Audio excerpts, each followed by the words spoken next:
بسم اللہ الرحمن الرحیم. آپ دیکھ رہے ہیں وائس آف قصار. میں ہوں تنویر ولایت عباسی.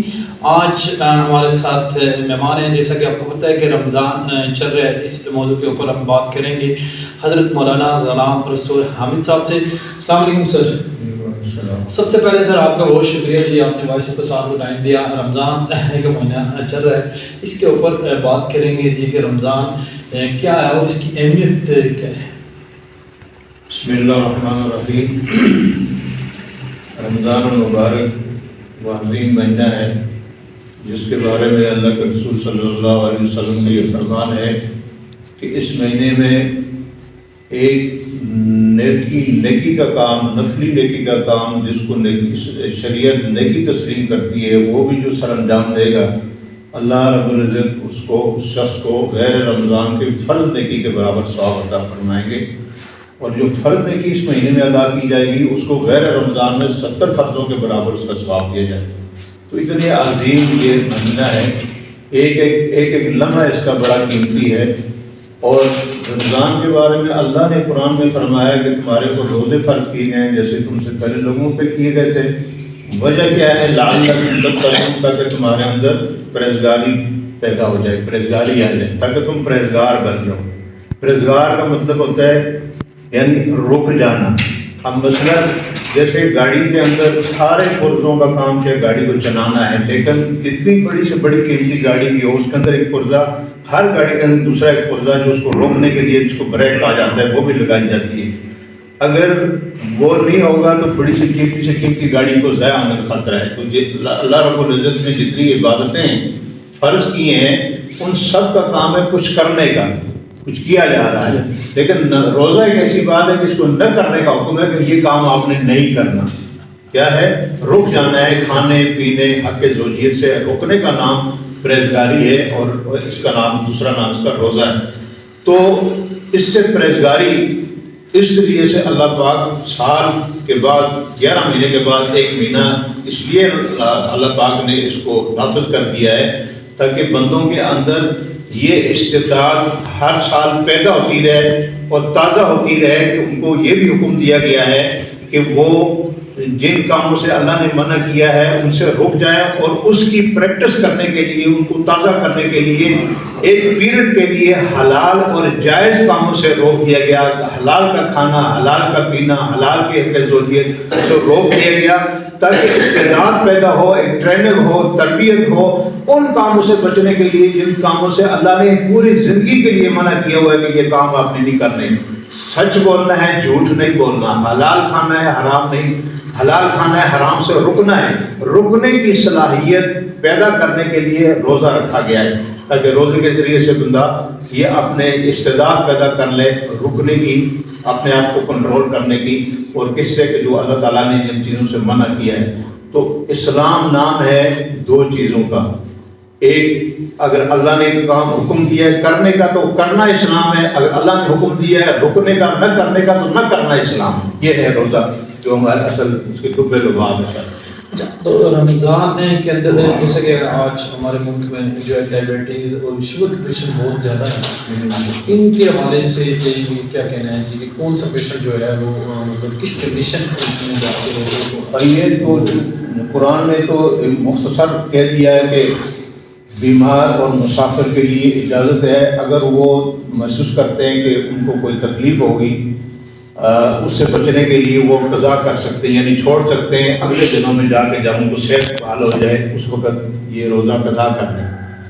اور اسی طرح مسافر کے لیے. لیکن کرائٹیریا یہ ہے کہ ہر بندہ اپنے طور پر یہ فیصلہ نہیں کر سکتا کہ میں بیمار ہوں لہٰذا میں روزہ نہیں رکھ سکتا, میں قضا کروں گا یا اس کا فدیہ. کنڈیشن یہ ہے کہ معالج پر ہے, جو معالج یا ڈاکٹر جو مخصوص اس بیماری کا ڈاکٹر ہے وہ اگر ان کو یہ ایڈوائز کرتے ہیں کہ جناب آپ کے لیے روزہ رکھنا آپ کی صحت کے لیے مزید بیماری بڑھ جائے گی, آپ کی یہ ہو جائے گا وہ ہو جائے گا, تو پھر اس صورت میں یہ اگر وہ وقتی بیماری ہے کچھ دنوں کے بعد درست ہو سکتی ہے, ٹھیک ہو سکتا ہے, پھر تو وہ قضا کرے گا. اور اگر ایسی بیماری ہے کیونکہ کنٹینیو وہ لگاتار جیسے شوگر ہو گیا یا دوسری بیماریاں ایسی ہیں تو پھر اس صورت میں یہ ہے کہ اس کا فدیہ دے. جی جی اچھا زکوٰۃ کے حوالے سے بھی ہم بات کریں گے کہ زکوٰۃ کن لوگوں کو دینی چاہیے، اور اس پہ بھی ہم بات کروں گے کہ بنو ہاشم اور عباسی خاندان کے اوپر کیا زکوٰۃ لگتی ہے. جو سید قوم سید جی فاطمہ حضرت فاطمہ رضی اللہ تعالیٰ کے جو خاندان سے جو واقعتاً اس خاندان سے منسوب لوگ ہیں ان کے لیے زکوٰۃ کو حرام کیا گیا ہے کہ وہ اتنی عظیم سلسلہ ہے. اس زکوٰۃ اصل میں یہ مال کا میل کچیل ہے جو اس مالدار کے لیے جائز نہیں ہے کہ وہ اپنے مال میں سارا کچھ ہڑپ کرتا جائے، بلکہ جو مخصوص انداز سے شریعت نے کرائٹیریا مقرر کیا ہے جو صاحب نصاب ہو گیا، اس کے بعد جو اس کی زکوٰۃ بنتی ہے یعنی 100 سے 2.5% کے ساتھ لاکھ میں 2.5 لاکھ جو ہے 1 لاکھ پر 2.5 ہزار روپے جو ہے وہ اس کا زکوٰۃ بنتی ہے. تو وہ مال اپنا جو اس کا زکوٰۃ کا بنتا ہے وہ نہ خود استعمال کرے نہ اپنے بیوی بچوں کو استعمال کرے، اس کو نکال کے جو مستحق لوگ ہیں ان کو دے. جو صاحب نصاب نہیں ہے وہ زکوٰۃ لے سکتا ہے، صحیح سلامت ہے مزدوری کر سکتے ہیں، کوشش کرے وہ زکوٰۃ سے بچے.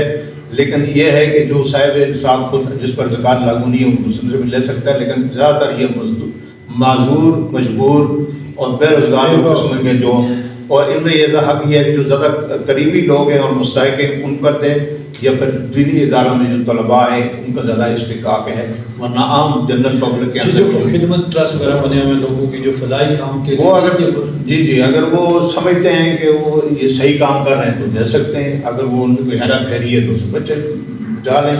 اپنے طور پر ان مستحق لوگوں تک پہنچا دینا زیادہ اچھا ہے. اور زکوٰۃ جو ہے کے بارے میں قرآن میں یہ آتا ہے کہ جو صاحب اموال لوگ ہیں، پیسہ مالداری یہ اللہ کے فضل سے ہی ملتا ہے.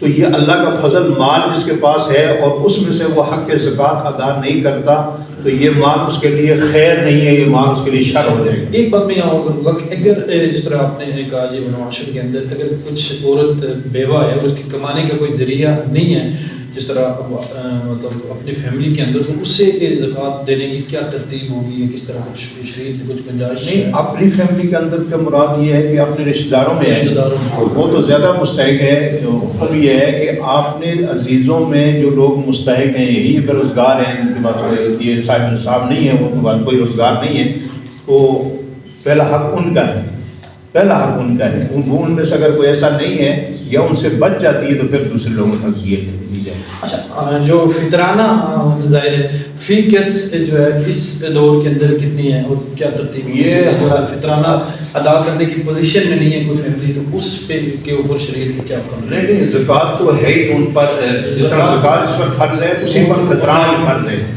زکوٰۃ اور فطرانے میں فرق صرف اتنا ہے، زکوٰۃ کے لیے ضروری ہے کہ مال کے اوپر سال گزر جائے. جب سال ایک مہینہ اس نے مقرر کیا ہوا ہے، اس کو مہینہ جب پھر سال بعد آ جائے تو پھر صاحب زکوٰۃ صاحب نصاب جو ہے وہ زکوٰۃ کا حساب کر کے اپنے مال سے نکالے گا. لیکن فطرانہ جو ہے اس کا حکم یہ ہے کہ عید والے دن صبح فجر کے بعد وہ صاحب مال ہے، اس وقت اس کی یہ کنڈیشن ہے جس کو جو صاحب نصاب اس کو کہتے ہیں زکوٰۃ میں. زکوٰۃ اس پر فرض ہے کہ اس کا الگ جو سب سے آسان کرائٹیریا وہ یہ ہے کہ جس شخص کے پاس اتنے مال جو کیش کی شکل میں ہے یا ایسے اسباب اور سامان کی صورت میں جو اس کی ضرورت سے فالتو ہے اور اتنی وہ مالیت کا ہے کہ 52.5 تولے چاندی وہ اس سے خرید سکتا ہے، تو یہ صاحب نصاب ہے، اس کو صاحب نصاب کہا جائے گا. 52.5 تولے چاندی، دو چیزیں، یا 7.5 تولے سونا یا 52.5 تولے چاندی. لیکن چونکہ دور حاضر میں سونا بہت مہنگا ہے، اس میں سے جو دھات سستی ہوگی اس کا جو ہے اعتبار کیا جائے گا. تو سونا اس وقت مہنگا ہے اور چاندی سستی ہے، لہٰذا چاندی کا حساب کیا جائے گا. چاندی کا معیار مقرر کیا گیا ہے کہ 52.5 تولے چاندی خریدنے کا اس کے پاس سکت ہے، اتنے پیسے اس کے پاس فالتو بچے ہوئے ہیں، اپنے ضروریات سے، اپنے کرائے سے، اپنا مانا خرچ سے بچے ہوئے اتنے پیسے ہیں اس کے پاس، تو پھر وہ صاحب نصاب ہے اور اس پر زکوٰۃ نکالنا جو ہے وہ فرض ہے. فطرانے کے حوالے سے فطرانہ بھی یہ کر رہا تھا کہ زکوٰۃ کے لیے یہ سال ہونا بھی شرط ہے، لیکن فطرانے کے لیے اس دن یعنی عید والا دن جب داخل ہو جائے اس کے وقت اس وقت اتنا مالیت ہے جو میں نے زکوٰۃ کا کرائٹیریا عرض کیا ہے، تو پھر وہ اس پر فطرانہ ادا کرنا واجب ہے. فطرانہ کتنا ہے؟ یہ عام جو جنرل پبلک کے لیے وہ یہ ہے کہ صرف 2 کلو گندم یعنی آٹا سمجھیں، جو 2 کلو آٹے کی جو قیمت بنتی ہے، اور جس قسم کا وہ آٹا کھاتے ہیں گھر میں عموماً یعنی ہمیشہ کے لیے، کبھی کبھار تو اگر وہ چکی کا آٹا کھاتے ہیں تو چکی والے آٹے کی قیمت لگائے گی، اگر وہ عام آٹا کھاتے ہیں تو عام آٹے کی، اگر وہ اکثر گھر میں زیادہ چاول ہی کھاتے ہیں تو چاول کا حساب لگایا جائے گا، اگر کوئی اور اس قسم کی غذا جو ان کی جو ہمیشہ کا خوراک ہے تو اس حساب سے دیا جائے گا۔ اچھا، اگر کوئی صاحب استطاعت نہیں ہے، وہ قرضہ لے کے اگر وہ فطرانہ ادا کرتا ہے، اور بہت عموماً جو ہے عام لوگوں کے اندر یہ بات پائی جاتی ہے جی کہ اگر ہم نے فطرانہ نہیں دیا تو روزے جو ہے وہ درمیان ہیں، اس کے اوپر کچھ ہے؟ نہیں، وہ دیکھو اللہ جس نے یہ چیزیں فرض کی ہیں، لازم کی ہے، وہ بہتر جانتا ہے، اس کی روشنی میں ہی دیکھنا چاہیے۔ یقیناً یہ روزے کا ثواب کے ساتھ ساتھ یہ جڑا ہوا ہے فطرانہ، لیکن فطرانہ جس میں نزدیک جو صاحب نصاب ہے، جو مالدار ہے، اس پر تو لازمی ہے، اگر وہ نہیں کرے گا تو یقیناً کمی آئے گی، فرق آئے گی روزے کے ثواب میں۔ لیکن جو اس کے پاس حیثیت ہی نہیں ہے، اللہ نے اس پر بھی فرض کیا ہو، تو وہ کس طرح سے کہہ سکتا ہے یعنی قرضہ لے کے نہیں، قرضہ لے کے دینے کا کوئی حکم نہیں ہے۔ ہاں، صدقہ خیرات یہ کسی میں کوئی بندہ اپنے چاہ سے کہتا ہے کہ میں کچھ نہ کچھ ضرور دوں، اور کسی وجہ سے کہیں سے ارینج کر کے وہ دے دیتا ہے، ثواب تو ملے گا، لیکن یہ حکم نہیں ہے کہ وہ آپ نے صاحب نصاب لیے تو وہ قرض اٹھائے، جہاں مرضی سے کرے وہ ادا کرے، ایسا کوئی حکم نہیں۔ جی بہت شکریہ جی، آپ نے وائس آف کو سوال کو ٹائم دیا۔ اگلے پروگرام تک ہمیں اجازت دیجیے، اللہ حافظ۔